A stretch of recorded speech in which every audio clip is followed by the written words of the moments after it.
पूर्वजों से है। और धनुष टूटा तो जनकपुर के निवासी प्रसन्न है। तो जनकपुर के निवासी कैसे है? तो शास्त्र फिर कहता है कि पुर नर नारी सुभाग्य सुचि संता और धर्मशील ज्ञानी गुण पंता। ये संत है, धर्मशील है, ज्ञानी है, गुणवान है। अब थोड़ा चिंतन करिए कि अगर कोई वेद जला दे तो क्या संत जन प्रसन्न होते हैं क्या? अगर कोई वेद जला दे तो क्या ज्ञानी लोग प्रसन्न होते हैं क्या? अगर कोई वेद जला दे तो क्या धर्मशील लोग जय जयकार करते हैं क्या? इसलिए यहां पर यह प्रस्तुति देना आपकी ठीक नहीं है, इस पर विचार करें। मैं अपनी वाणी पर विराम लगाता हूं। चलिए तेजी से कहा करें, तेजी से। जितने लोग बैठे हैं, लक्ष्मण की वार्ता बहुत ध्यान से सभी लोगों ने सुनी और सुनने के बाद निष्कर्ष पर पहुंचने का समय है। चूंकि यात्रा पर मथानी बड़ी देर से चल रही है, इन्होंने कहा कि भगवान का है तो भगवान से श्रद्धा करनी चाहिए कि जो भगवान है का है उससे श्रद्धा करनी चाहिए। बोले नहीं, जननी जनक बंधु सुतदारा तन धन भुवन सुहद परिवारा सब कै ममता ताग बटोरी। बोले ममता भगवान से करनी चाहिए, ममता धनुष से नहीं करनी चाहिए। आइए, एक छूट है। छूट क्या है? जिस स्थान से हमें भगवान की भक्ति मिले, जिस स्थान से हमें भगवान के प्रति श्रद्धा मिले, क्योंकि श्रद्धा रति ही भक्ति, वेद का सूत्र है, श्रद्धा से ही जीव भक्ति तक पहुंचता है। जहां से हमें भगवान की भक्ति मिले, जहां से हमें भगवान की श्रद्धा मिले, वहां पर भी ममता कर लेनी चाहिए। उदाहरण एक है, व्यास जी अगर आ जाए तो थोड़ा हम लोगों का भी बनेगा। थोड़ा आइए, वाह वाह, दरस अब कुछ हमारे साथ बड़े दिन में मिले हो तो थोड़ा सा आइए। मैं एक उदाहरण दे रहा हूं और बाहर का नहीं है। मानसाचार काकभूषण जी कहते हैं कि जहां से हमें भक्ति मिले, जहां से हमें श्रद्धा मिले, वहां से भी ममता हमें कर लेनी चाहिए। और यही बात उन्होंने स्पष्ट रूप से कहा है। क्या कहा है? बोले यह है तन राम भक्ति में पाई, यह तन राम भक्ति में पाई, ताते मोही ममता अधिकाई। जबकि सिद्धांत है कि शरीर पर ममता नहीं करनी चाहिए। कौन कौन सी जगह है ममता की त्याज्य? तो शास्त्र में कहा जननी जनक बंधु सुतदारा तन धन भुवन सुहद परिवार। तन, उसमें तन भी है, लेकिन मानसाचार्य जी कहते हैं इस तन से मुझे भक्ति मिली है इसलिए ममता कर रहा हूं, इस धनुष से मुझे भक्ति मिली है छोटे कुमार इसलिए मेरी भी ममता इस धनुष से हो रही है। पहली बात का उत्तर। तुमने कहा कि कोई वेद जलावे तो उसकी आरती होगी, क्या उसकी जय जयकार होगी? क्या उसकी प्रशंसा? बिल्कुल नहीं होगी। और जहां तक तुमने प्रमाण दिए, ये सारे प्रमाण मेरे आने के पहले के हैं। और जब से मैं मिथिला में आया हूं, मेरे सामने किसी ने जय जयकार नहीं की, मेरे सामने किसी ने आरती नहीं उतारी। हम तो कहते हैं आवे, हाँ खड़ा हो, हम भी तो देखें कौन धनुष टूटने पर जय जयकार कर रहा है, कौन आरती उतार रहा है। मेरे सामने यहां आने के बाद किसी एक व्यक्ति ने जय जयकार नहीं की, किसी एक व्यक्ति ने आरती नहीं उतारी। अगर वो अच्छा कार्य था तो हमारे सामने भी आरती उतारनी चाहिए। करिया के आगे दीपक नहीं जला करते। माने किसके आगे? करिया के। ये करिया का है? अरे ये मतलब है हमारा। अच्छा अच्छा अच्छा, अच्छा। हम कान कहा तुम कौन साहित्य बोले लगे व्यास जी, वाह दिव्य। तो अगर ये कार्य अच्छा था, अच्छे कार्य को बताना चाहिए कि छुपाना चाहिए? क्यों भाई, अच्छे कार्य को बताना चाहिए कि छिपाना चाहिए? तो फिर इसको छुपाया क्यों जा रहा है?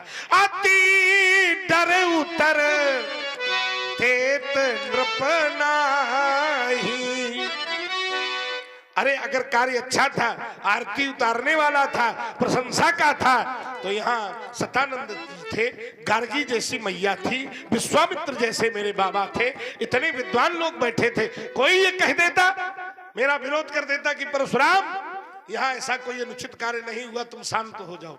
हमसे बड़े लोग थे, अगर ये कार्य पूजनीय था, ये कार्य ही अनुचित था। देखो यहाँ दो कारण हैं, दो कारण हैं। क्रोध तो होगा ही, क्रोध तो होगा ही। सुनत बचन फिर अनत निहारे और दिखे चाप खंड।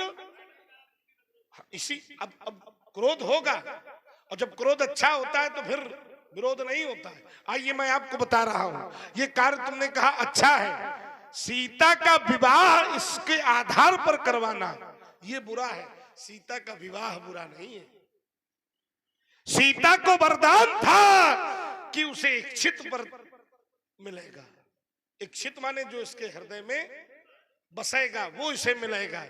लेकिन राजा जनक ने इस इच्छित कृत्य को लक्षित बना दिया, बस यही खराब है। विवाह मनु स्मृति में 8 प्रकार के विवाह हैं। उन विवाहों में किसी परंपरा से विवाह हुआ होता तो परशुराम को कोई समस्या नहीं थी, लेकिन इसको लक्षित बना देना ये परशुराम के जीवन की सबसे बड़ी समस्या है। और यही बंदी जनों के द्वारा इसको लक्षित का प्रमाण पत्र प्रदान किया गया। पुलिस पुरारी को दंड कठोरा और राज समाज आज यही तोरा। तो त्रिभुवन जय समेत वैदेही अभी नहीं विचार बरहु हट ते ही भी नहीं भी। इसलिए इसको लक्षित बनाना यही परशुराम के विरोध का कारण है। देखो हमारे विषय को थोड़ा आप समझिए। तर्क आपने बनाया था कि ये मंदिर है, ये वेद है, कोई मंदिर तोड़ दे, कोई वेद में आग लगा दे। तो मैंने कहा था धनुष अगर मंदिर के रूप में है, धनुष वेद के रूप में है, और कोई नष्ट कर देता है तो वेद जलाने वाले की लोग क्या जय जयकार करते हैं? तर्क ये था कि बिल्कुल नहीं करते। तो आप थोड़ा धैर्य से सुन लो ना। सुन रहा हूं। इसीलिए मैंने वो चौपाई पढ़ी थी। भाई अगर ये मंदिर को तुम वेद के रूप में मान रहे हो, इसको मंदिर के रूप में मान रहे हो, तो वेद जलाने वाले की या मंदिर तोड़ने वाले की या मंदिर जो तोड़ रहा हो और जिसने मंदिर तोड़ दिया हो और मंदिर को तोड़ा हुआ देख करके क्या साधु संत महात्मा प्रसन्न होते हैं क्या? यहां पर क्या हुआ है? तो चौपाई मैंने पढ़ी थी। कौन सी थी? कि प्रभु तो वो चाप खंड मही डारे। देखो हम सीधे वही से जुड़ रहे हैं। प्रभु तो चाप खंड मही डारे। और जब मही डारे देखा तो देखी लोग सब भये। ये सुखी कैसे है? अच्छा समस्या ये है कि जो लोग सुखी हैं उस साधारण नहीं है। कौन लोग हैं? तो आचार्य कहते हैं लोग हैं जनकपुर के निवासी। और जनकपुर के निवासी कैसे हैं? तो आचार्यों ने कहा पुर नर नारी, पुर नर नारी सुभग सुचि। सुचि सुचि माने, सुचि माने पवित्र, सुचि संता और धर्मशील ज्ञानी गुण। संत है, धर्मशील है, ज्ञानी है, गुणवान है। और वेद जलाया जाए तो संत ज्ञानी धर्मवान क्या ये लोग सुखी होंगे? क्या ये लोग सुखी होंगे? तो उत्तर का दे रहे पंडित जी। बोले जब तुम ये सब प्रमाण दे रहे हो, ये सब हमारे आमे के पहले के आए और बाद वाले अगर होए तो आपको हुआ है। तो अब देखो ये बुद्धि बल का प्रयोग नहीं है, अब ये तुम अपनी ताकत का दुरुपयोग कर रहे हो कि आपको हुआ है। ये आपका दुरुपयोग है। भाई लड़ाई शास्त्र की है तो भी शास्त्र से लड़ो। भाई आपने कहा ये वेद है, मंदिर है, तो मेरा तर्क है कि मंदिर गिराने वाले की और वेद जलाने वाले की के साथ में क्या ये व्यवहार होता है? कौन हो रहा है? तो आचार्य फिर कहते हैं दूसरा प्रमाण। आचार्य कहते हैं क्या कि करही आरती सोचो जरा, बेद जलावे वाले की को आरती उतारी, कर रही आरती ये पुर नर नारी ही निछावरी। धनुष तोड़ने वाले की लोग न्यौछावर उतार उतार के दे रहे हैं। सोचो चिंतन करो, बेद जलावे वाले की को न्यौछावर उतार के दे, बेद जलावे वाले की को न्यौछावर उतार के न दे, बल्कि उतार उतार के दे। चिंतन करिए तो ये बात आपकी ठीक ठीक जुड़ नहीं रही। अब आपने कहा कि बताया नहीं गया है, राजा जनक हमसे छुपा रहा है, बताया नहीं गया है, तो बताया इसलिए नहीं गया है क्योंकि तुम्हारा लक्षण ठीक नहीं है। ऐसा को थोड़ी कि छुपाया गया है, छुपाया नहीं गया है। जिस समय तोड़ने वाले ने तोड़ा था तो मुदित कहाई, मुदित मुदित माने प्रसन्न, और कहाई कहाई माने छुपाना है कि कहना है। प्रमाण दे कि छुपाया नहीं गया है, बताया जा रहा है।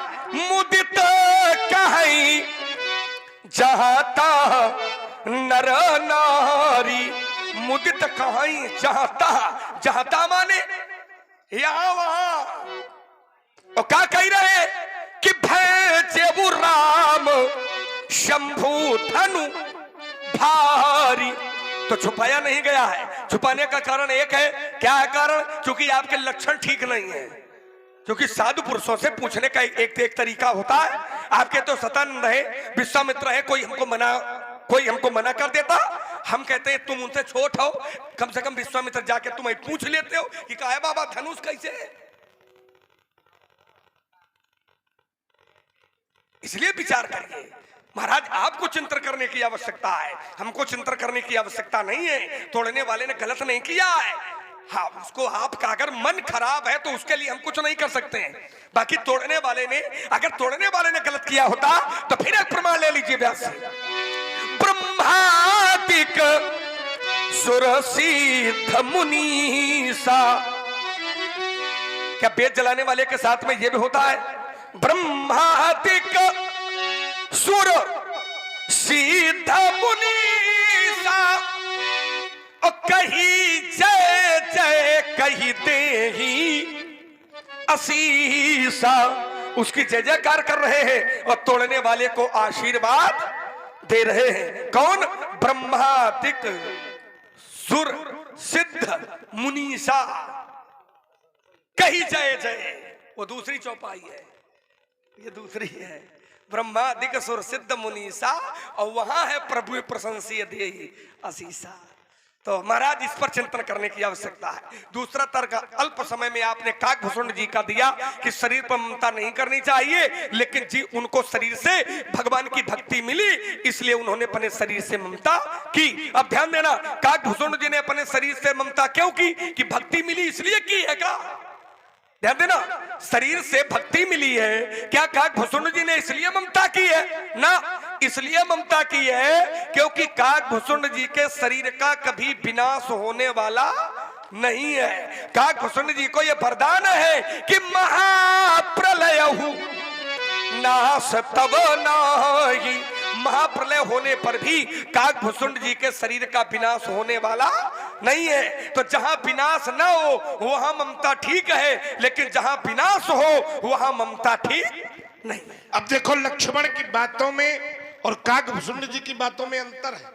लक्ष्मण अपना तर्क सिद्ध करने के लिए कहते हैं कि जहां नाश ना हो वहां ममता करनी चाहिए, लेकिन जब काकभूषण जी से पूछा गया तो वो स्वयं कहते हैं कि यह तन राम भगति मैं पाई। वो शरीर पर ममता का कारण क्या बता रहे हैं? यह तन राम भगति में पाई, ताते मोहि ममता अधिकाई। अच्छा, ईमानदारी से आप लोग उत्तर करो। जो पात्र ममता कर रहा है वो अपने मुंह से बता रहा है कि मैं इसलिए ममता करता हूं कि मुझे भक्ति मिली है। जो पात्र ममता कर रहा है, जिसका तर्क चल रहा है, वो पात्र स्वयं कहता है कि मैं इस शरीर से ममता इसलिए करता हूं कि भक्ति मिली है। तो उसकी बात मानी जाएगी कि लक्ष्मण की बात मानी जाएगी कि नाश न होने के कारण ममता कर रहा है? भाई जो पात्र है वो स्वयं कहता है कि यह तन राम भगति मैं पाई और ताते मोहि ममता अधिकाई। चला गया। फिर ले जा थोकाए भुवन का रक्षक। कहाँ लिए जा रहे हैं? हाँ भैया ले जाओ, अब विसर्जित करवा दो। अरे हमका परखो थोड़ी देर, हम चल में साथ। अरे विसर्जन करवा दीजिए महाराज। चलिए आइए व्यास जी इस पूरे तर्क को समझते हुए ये कहता है कि धनुष तोड़ने वाले की क्या ब्रह्मा प्रशंसा कर सकते हैं? अरे ये सब धनुष तोड़ने वाले को देख रहे हैं इसलिए प्रशंसा करते हैं। धनुष तोड़ने वाला इसका मतलब कोई विशेष पात्र है, और धनुष तोड़ने वाला अगर विशेष पात्र है सब उसको जान रहे हैं इसलिए प्रशंसा कर रहे हैं। और परशुराम अब तक उसको जानने में समर्थ नहीं हो पाए इसलिए हमारा विरोध हो रहा है। हो सकता है मैं भी उसे जान जाऊंगा तो मेरे हृदय में भी उसके प्रति मान्यता हो जाएगी। ये सब जो तुमने प्रमाण दिए हम इससे अनभिज्ञ थे, लेकिन तुमने अभी बताया कि यहाँ के लोग आरती कर रहे हैं, लोग जय जयकार कर रहे हैं, ब्रह्मा जी प्रशंसा कर रहे हैं, तो इसका मतलब ये सब लोग उसको जान गए हैं। और परशुराम अभी तक उसको जान, और शास्त्र का नियम है, शास्त्र का एक प्रयोग है कि जान बीनु न हो ये परतीति, बिन परतीति हो ये नहीं प्रीति, प्रीत बिना नहीं भगति दृढ़ाई, जिम खगेश जल के चिक। तो जब तक किसी को जाना नहीं जाएगा, सिद्धांत कहता है, तब तक उसको माना भी नहीं जाएगा। ये सारी क्रियाएं जानने के बाद हैं, और मैं भी जानूंगा, इसके बाद मेरी भी हो सकता है प्रतिक्रिया में परिवर्तन हो जाएगा। चलो कम से कम थोड़ी बहुत बात आपकी समझ में आई कि भाई हम उसको जानते नहीं, ब्रह्मा जी प्रशंसा कर रहे हैं, देवता प्रशंसा कर रहे हैं, तो ब्रह्मा जी ने उसको जान लिया। जब हम जान जाएंगे तो हमारी प्रशंसा हम भी प्रारंभ कर देंगे। चलो कम से कम ये एक रास्ता बीच का निकला। तो इसका मतलब धनुष तोड़ने वाला वेद जलाने वाला नहीं है, मंदिर गिराने वाला नहीं है। क्योंकि मंदिर गिराने वाला होता, वेद जलाने वाला होता, तो ब्रह्मा जी फिर उसकी प्रशंसा न करते।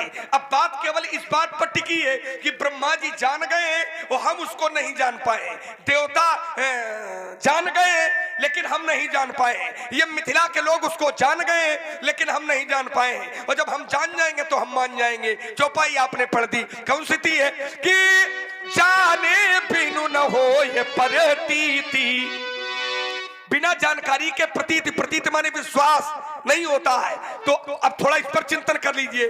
धनुष तोड़ने वाले को आप कहते हैं पहले जानेंगे पर मानेंगे, क्योंकि धनुष तोड़ने वाला है विशेष। क्यों है विशेष? क्योंकि उसकी प्रशंसा ब्रह्मा सभी देवता मिल करके कर रहे हैं। तो वो उस कोटि में है कि कर्तुम अकर्तुम अन्यथा कर्तुम समर्था सा ईश्वरा। तोड़ने वाला है ईश्वर, और जब तोड़ने वाला है ईश्वर तो ईश्वर को पहले जाना जाएगा कि पहले माना जाएगा?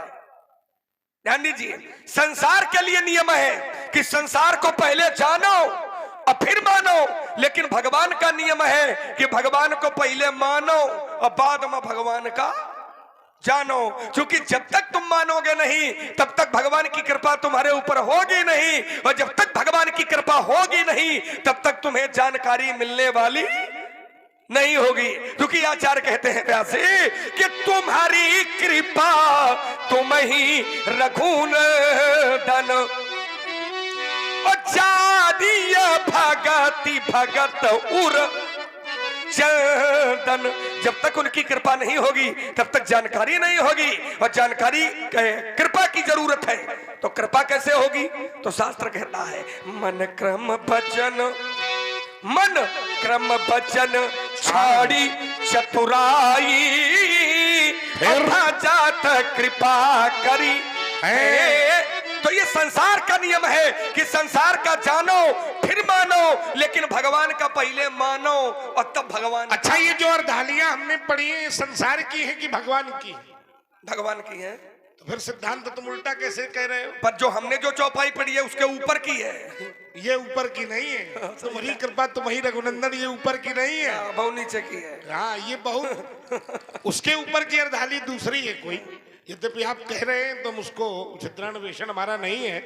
ये जाने बिन न होए प्रतीति, बिन प्रतीत होए नहीं प्रीति, प्रीत बिना नहीं भगति दृढ़ाई। तो ये भक्ति तो भगवान से ही मिलती है। तुमने कहा ऐसे नहीं मिलेगी, उसको जानने के लिए उसकी कृपा होगी तब मिलेगी। और कृपा कब होगी? जब उसका भजन होगा।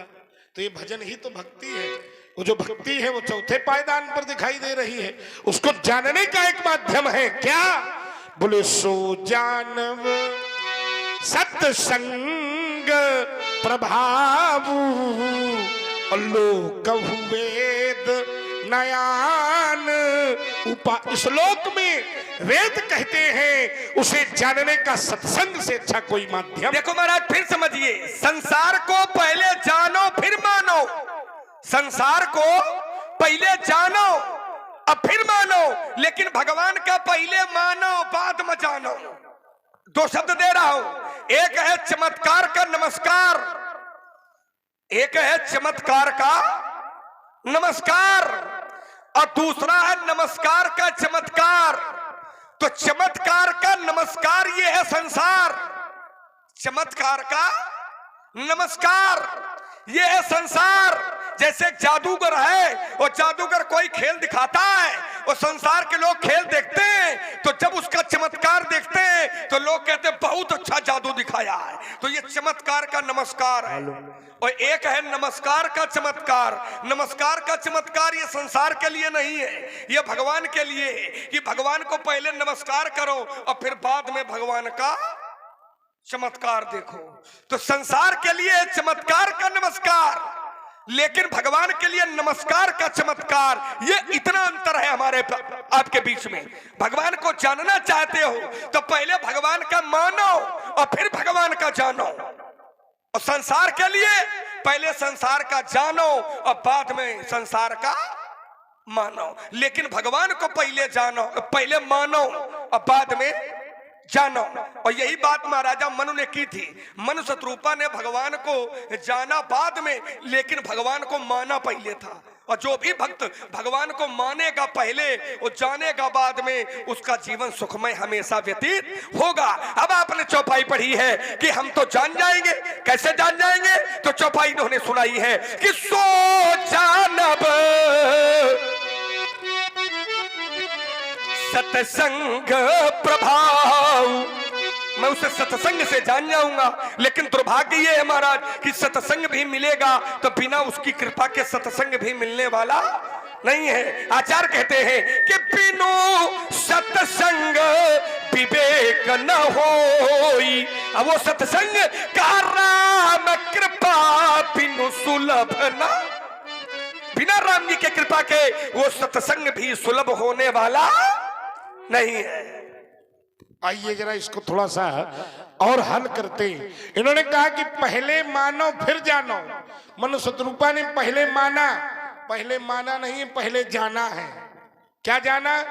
हो ये न विषय विराग बीत गयो ये जीवन हरि भगत बिन। तो चौथा पना गया तो बरबस राज सुतन नृपदीना नारी समेत गबन वन। और इसके बाद वो कहाँ गए? धेनुमत तीरा से होते हुए नैमिष गए। नैमिष में उन्होंने सत्संग किया और सत्संग से उस मंत्र को जाना जिस मंत्र से भगवान की प्राप्ति होगी। पहले जाना और उस मंत्र को गुरु से प्राप्त करके इसके बाद क्या किया?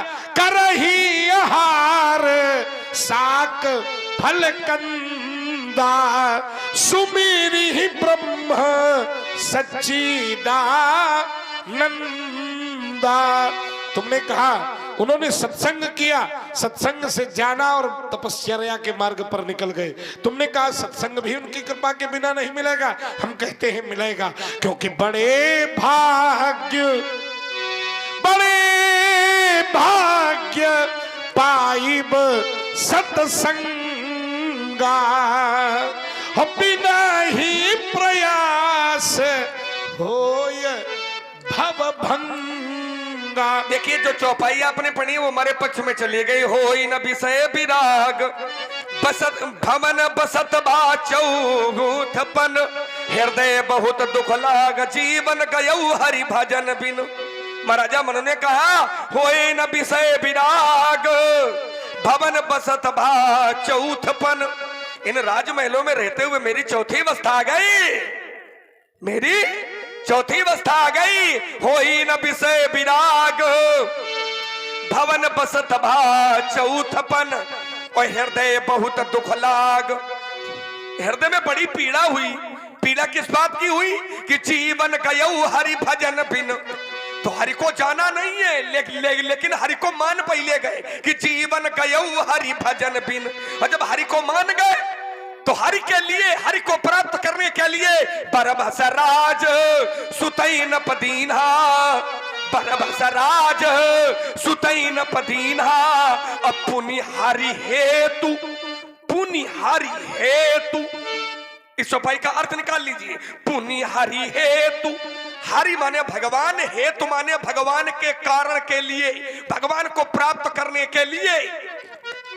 पुनि हरि हेतु गवन बन, बन की ओर चल दिए। काहे के लिए? भगवान को प्राप्त करने के लिए। तो क्या महाराज जी ने, महाराज मनु ने क्या भगवान को प्राप्त किया? कब किया? जब अस्थि मात्र हुई रहे शरीरा, और तथापि मनाग मन ही नहीं पीरा। तो आकाशवाणी हुई कि मांगो मांगो पर भई नभवानी, परम गंभीर कृपा मृत। तो पहले भगवान को माना है, अब बाद में उन्होंने भगवान को जाना है। और जब भगवान को जाना तो भगवान से कहा प्रभु ऐसा करो, चाहूं तुम ही समान सुत। तो भगवान के लिए पहले मानो, भगवान का जानो। क्योंकि तुम ज्यादा भगवान के जाने के चक्कर में पड़े हो तो भगवान का तो बड़े बड़े लोग नहीं जान पाए। जग पे खन तुम देख निहारे, अपिधि हरि शंभु न चावनी, तेहु न जानत। जब ब्रह्मा विष्णु महेश लोग नहीं जान पाए तो संसार का और कौन जान सकता है? तो भगवान का जानने के पहले भगवान का मानो। और जब भगवान को मानोगे तो भले तुम कुछ ना जानते हो, लेकिन एक न एक दिन भगवान को भी तुम मान जाओगे। अब आप कहते हैं कि बड़े भाग्य पाई सत्संगा, बड़े भाग्य से सत्संग मिलेगा। और जब सत्संग मिलेगा तो भगवान की प्राप्ति ना महाराज, क्योंकि सत्संग भी तभी मिलता है जब ईश्वरी कृपा होती है। आचार्य कहते हैं कि अब मोहि भरोस हनुमता, अबिनो हरि कृपा मिलहि नहीं। बिना हरि कृपा के संत का दर्शन दुर्लभ है, इसलिए संत कृपा। फिर मैं कहता हूं पहले जानना है फिर मानना है। एक उदाहरण मैं दे रहा हूं। ध्रुव जी का चरित्र यहाँ सब लोग जानते हैं। ध्रुव जी ने माता के मुख से पहले भगवान की महिमा को जाना, फिर क्या किया? इसके बाद भगवान को पाने के लिए निकल गए। हाँ, पहले जाना महिमा जाना कि भगवान को जाना? पहले महिमा को जाना। महिमा जाना। भगवान कब जाना? जब माँ ने बताया। ध्यान दो, पहले जानना है कि पहले मानना है? मानना है, पहले जानना। क्योंकि अगर महाराज, इसी में उत्तर ले लियो, अगर महाराजा ध्रुव अपनी माँ की बात भगवान के प्रति जो बताई गई थी, अगर भगवान को न मानते तो क्या महाराज ध्रुव भगवान के पास जाने का प्रयत्न करते? अच्छा रुको, अगर माता जी ने भगवान के विषय में न बताया होता तो क्या मानते? ना। तो पहले बताया, मैंने पहले जानकारी दी और इसके बाद मान्यता है। अगर जानकारी न दी गई होती तो मान्यता कहां से? फिर आप समझो, जैसे गुरु है तो गुरु ईश्वर का ज्ञान कराता है कि ईश्वर के पास जाने का रास्ता ये है। तो हमको क्या करना होता है? हमको इसकी मान्यता स्वीकारोक्ति होती है। बिल्कुल, वो रास्ता बताता है, लेकिन मंजिल जब प्राप्त होती तब प्राप्त होता है व्यक्ति का लक्ष्य। वैसे ही महाराजा ध्रुव की मां ने भगवान को बताया, भगवान के प्रभाव को बताया, लेकिन महाराजा ध्रुव को भगवान का दर्शन नहीं हुआ। अगर बताने से दर्शन होता तो हो जाता। बताया कब? जब उन्होंने बताया, महाराजा ध्रुव ने माना, और जब माना तो महाराजा ध्रुव ने भगवान की तपस्या की, और जब भगवान की तपस्या की तो महाराजा ध्रुव को फिर भगवान की गोद प्राप्त। देखो, इसको थोड़ा सा और हल कर लो। अगर माता जी ने क्या बताया ध्रुव भगवान के बारे में, तो ये जानकारी दी कि नहीं? ये भगवान थोड़ी है ना भाई। भगवान की कथा, भगवान, इसमें अंतर होता है। आप उसको समझाते हो? भगवान की कथा, भगवान का गुणानुवाद, भगवान, इसमें अंतर होता है। कोई अंतर नहीं है। अरे तुम्हारे मन तो ना है भगवान की कथा और भगवान में कोई अंतर होता है, नहीं होता है। कैसे नहीं होता? लाइए मैं बता रहा हूँ, बताओ। जो करो भगवान की जो कथा है, ये भगवान का वांग्मय स्वरूप है ना भाई, ये भगवान ही कही जाती है ये का क्या उत्तर ले लो। हरि अनंत, हरि कथा अनंता, भगवान अनंत है। हाँ, और हरि कथा, और रुको तो क्या भगवान अनंत है? बिल्कुल अनंत अनंत, अनंत अनंत और हरि कथा अनंता। तो अनंत और अनंता में क्या अंतर है? कोई अंतर नहीं, अंतर है। कोई अंतर क्या? अनंता का अर्थ भगवान की कथाएं बहुत है, और अनंत का अर्थ है जिसका ना आदि है ना अंत है। हरि, हाँ, हरि अनंत, हरि कथा अनंता। भगवान की जो कथाएं है वो बहुत है, लेकिन भगवान बहुत नहीं है, इसीलिए हरि अनंत, हरि अनंत। हरि अनंत का अर्थ न आदि है न अंत है। बिन पद चल ही सुन ही बिन कान, और कर बिन कर्म कर ही विधि नाना। ओ आनन रहित सकल रस भोगी, बिन बाणी बकता बड़।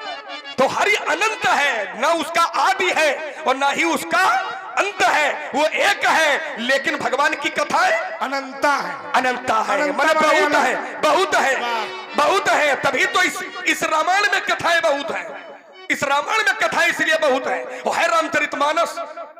चलो ये भी हमको समझ में आया कि अनंत माने अलग और हाँ, अनंता माने हाँ, अलग। हरि अनंत नई है, बात है, इसको स्वीकार अनंत। अब देखो एक क्षण रुको, ये ग्रंथ ही भगवान का स्वरूप है, मैं इसको प्रमाणित करता हूँ। जिस समय देवताओं को ये संशय हुआ कि ये कथा कैसी है, ये कथा हमको नहीं मिल रही है, नहीं मिल रही है। अभक्तस्ताश्च विज्ञाय ना ददौषा कथामृतम। जब इन देवताओं को ये कथामृत नहीं मिला तो ब्रह्मा जी के पास पहुंचे।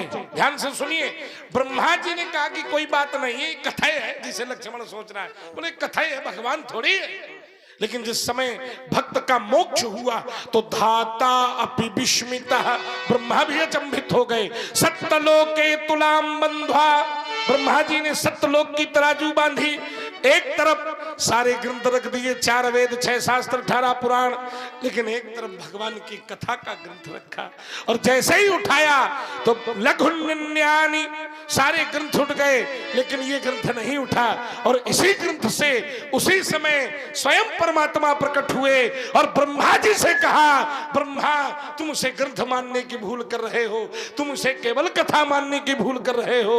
ये कथा नहीं है, ये मेरा ही वांग्मय स्वरूप है, सीधे प्रमाण है। हो गया। इसलिए अनंत और अनंता में कोई अंतर, हरि अनंत है और भगवान की कथा भी अनंत ही ना, ना, ना। भगवान की कथाएं अलग अलग हैं, इसीलिए हमने कहा था भगवान अनंत नहीं है ना, अलग अलग है, अलग अलग है। क्या नहीं? इसलिए तो चौपाई है, राम जन्म के हेतु अनेका, परम विचित्र एक थे एका। अब कितने हेतु हैं? वही सब कथाएं हैं। एक कलब लगी तब अवतारा, एक कल्प की कथा है। सती जी की कथा अलग है, पार्वती जी की कथा अलग है। सती जी का कालखंड, पिता बचन तजी राज उदासी, और दंडक बन विचरत अविनाशी। अगर कथाएं अलग ना होती, ध्यान देना, चिंतन करिए, अगर कथाएं अलग ना होती तो इसी रामायण में एक रावण है प्रताप भानु और एक रावण है जालंधर, तो 2 रावण कैसे हुई गए? जबकि रावण तो एक है, कथा एक ही है। अरे जलंधर रावण भयऊ, अलग अलग कथाएं नहीं है। राम कथा, अगर ये कथा अलग होती तो कहा जाता राम कथाएं, लेकिन शास्त्र क्या कहता है कि राम कथा सुंदर करतारी, और संशय बिहग उड़ावन हारी। और आप हैं पुनः आदरणीय श्री देव बचन सिंह यादव जी, ग्राम प्रधान जी। बहुत सुंदर। आपकी ओर से 101 पुष्प मुद्राएं परशुराम जी लक्ष्मण जी के चरणों में समर्पित है। बहुत बहुत साधुवाद। देखिए, ये राम कथा तो है, हम इसको नकार नहीं रहे, लेकिन राम कथा में भी राम जी की कई कथाएं हैं। ये हमारे कहने ये वो कथाएं नहीं, वो चरित्र है। अरे सुनो तो, कथा के अंदर चरित्र है। तो ये रामचरित है कि राम कथा है? हाँ, ये रामचरित है। रामचरित है, राम कथा नहीं है। रामचरित, इसी को राम कथा कहा गया है। अभी आप चरित्र राम कथा अलग अलग कर रहे हो। जैसे हम फांसते हैं तैसे आप निकल लेते अच्छा, फांसते हो भाई। तुम क्या फांसोगे? अनंत और अनंता में अंतर बता रहे हो। अंतर है, क्योंकि हरि अनंत है। हरि का ना आदि है ना अंत है। वो अनंता का अर्थ है कि बहुत है, अनंता बहुत है। इसलिए मैंने कहा था हरि अनंत हरि कथा। इसलिए हमने जोड़ा था कि रावण एक है, लेकिन रामचरितमानस अगर जो पढ़ेगा, सुधी श्रोता पढ़ने वाले हैं, तो एक रावण है उपजे जदपि पुलस्तिकुल पामन अमल अनूप और तदपि महीसुर श्राप बस सकल भय अघ। एक रावण ये है जिसको ब्राह्मणों ने श्राप दिया था, हो निशाचर जाए तुम अमूल सहित परिवार। एक रावण ये है। और इसी रामायण में तहा जलंधर रावण भयऊ, जालंधर है वो भी रावण के रूप में अवतार हुआ है। तो क्या दोनों एक ही कथाएं है क्या? अच्छा बेटा, हम ये समझ नहीं पा रहे। रुक जाओ। अनंता माने क्या होता है? बहुत, माने जिसका अंत ना हो, ये नहीं होता ना। अच्छा, बहुत बढ़िया। जैसे एक दूसरा फिर उदाहरण दे रहा हूं। ये तो प्रताप भानु और जालंधर का हो गया, जबकि रावण एक है। पर रामचरितमानस में जालंधर को भी रावण के रूप में अवतरित किया गया है और प्रताप भानु को भी रावण के रूप में अवतरित किया गया है। एक और ले लो, इसी रामायण में दोनों का चरित्र है, माता सती का भी और माता पार्वती का भी। तो क्या दोनों एक है का? अलग अलग कथाएं हैं। सती के पिता का नाम है दक्ष और पार्वती के पिता का नाम हिमांचल। कई दोनों एक है का? इसलिए कहा था भगवान की कथाएं बहुत हैं। हरि अनंत हरि कथा अनंता और कहाई सुनहि बहुविधि सब संता। क्यों? क्योंकि रामायण शतकोटि अपारा। जैसे रामायण है, कोई यही रामायण भर थोड़ी है। रामायण तो 100 करोड़ है। रामायण शतकोटि 100 करोड़ रामायण है। और 100 करोड़ रामायणों में जौनिया कथा हमार तुम्हार चल रही है, कौनी दूसरी रामायण में है क्या? दूसरी रामायण में है? उत्तर मिलेगा नहीं है। पर रामायण वो है, वाल्मीकि रामायण है। और वाल्मीकि रामायण प्रमाणित रामायण, सुन तो ले, प्रमाणित रामायण है। और प्रमाणित रामायण में जो ये कथा लक्ष्मण परशुराम का संवाद जो ये मिथिला में है, क्या ये वाल्मीकि रामायण में है? यही है। कथाएं भगवान की बहुत है ना। अब वो कैसे है ये तो ईश्वर जानता है या तो महापुरुष जानते हैं। दो तीन उदाहरण दिए। हमें अच्छा लगे तो स्वीकार। हमें आश्चर्य इसलिए होता है कि आप अनंता माने बहुत कह रहे हो, और कोई कहता तो मुझे कष्ट ना होता, और उसको जबरदस्ती सिद्ध भी कर रहे हो। आप इसको राम कथा अनंता माने वही होता है जिसका अंत ना हो। शब्द दोष और छंद दोष के लिए अनंता शब्द आ गया। पुनरुक्त दोष ही नहीं होती। रुक जाइए, रुकिए। कथा का जहां भी प्रमाण है तो बहुवचन में नहीं है। तुम कहते हो कथा अनंता, अनंता माने बहुत, कथा बहुत। राम कथा मुनि बर्ज बखानी और सुनिय महेश परम सुख मानी। कहत सुनत एक ही वचन है, रघुवर गुण गाथा। गाथाएं नहीं है। कछु दिन तहा रहे मुनिनाथा राम कथा। जहां चारों घाटों में कथा का ही वर्णन है। अलग अलग 4 घाट हैं, 4 घाटों में चारों श्रोताओं के द्वारा कथा का वर्णन है, कथाओं का वर्णन। अब कथा में चरित्र बहुत से हैं, ये हम तुम्हारी बात मानते हैं। तो तुम विचार ये करो छोटे कुमार कि अनंता माने बहुत नहीं होता है। अच्छा, ये अनंता माने होता है जिसका अंत ना हो। देखो आपने इसको स्वीकार किया है कि रामचरितमानस में क्या है? 4 कहाँ है? 4 घाट हैं, 4 घाट हैं। और 4 कहाँ है? वक्ता है। वक्ता है, 4 श्रोता है। तो 4 वक्ता है तो 4 श्रोता है। ठीक तो है। क्या चारों वक्तन की कथा एक है का? अलग अलग है। अलग अलग है। तभी तो एक वक्ता का रावण है जालंधर, और एक वक्ता का है द्वारपाल हरि के प्रिय दोहु और जय अरूपी जय जान सब। एक वक्ता का रावण है द्वारपाल हरि के प्रिय दोहु और तीसरे वक्ता का रावण है प्रताप भानु और चौथा वक्ता तुलसी और संत समाज, वो भी गौड़ है, चूंकि हम लोग त्रेता में खड़े हुए हैं। उसको गौर करना। देखिए अंतर इसीलिए सुन तो ले, देखो महाराज आप कहीं के गए हो, आप फंसे हो। अब आप तुम्हार मुंह चाहे जो कुछ कहो फंस गए। जब तुम अनंता माने बहुत कही रहे हो, तो बहुत आश्चर्य है, बहुत है। और नहीं तो हमने 2-3 उदाहरण दिए कि रावण, सुन तो ले, रावण एक है कि दुई, तो फिर दुई रावण का चरित्र कैसे है? रावण अरे अलग अलग कल्प का भेद है, जबरदस्ती की बात कर रहे हैं। एक साथ तो रावण वही है, वही है एक कि साथ हरि, तो रावण है क्या? वही है कि हरि अनंत, हरि कथा अनंता। अनंता माने बहुत नहीं होता। भगवान की कथाएं बहुत है, लेकिन भगवान अनंत है। कैसे? कहा परम सजीव। महाराज इतना हल्का नहीं हूं जितना हल्का समझ आज तुमने तुम्हारे बस का खेल बचा नहीं है। बचा नहीं है। कह सकते हो माने बहुत कहते हो, हमें आश्चर्य हो रहा है। अगर कहीं किसी शब्दकोश में अनंता माने बहुत हो तो बहुत ना होता तो रावण के 2 अवतार, पार्वती सती के 2 अवतार कैसे संभव? राम जन्म के हेतु अनेका में आप देखिए शंकर जी ने पार्वती जी से क्या कहा है।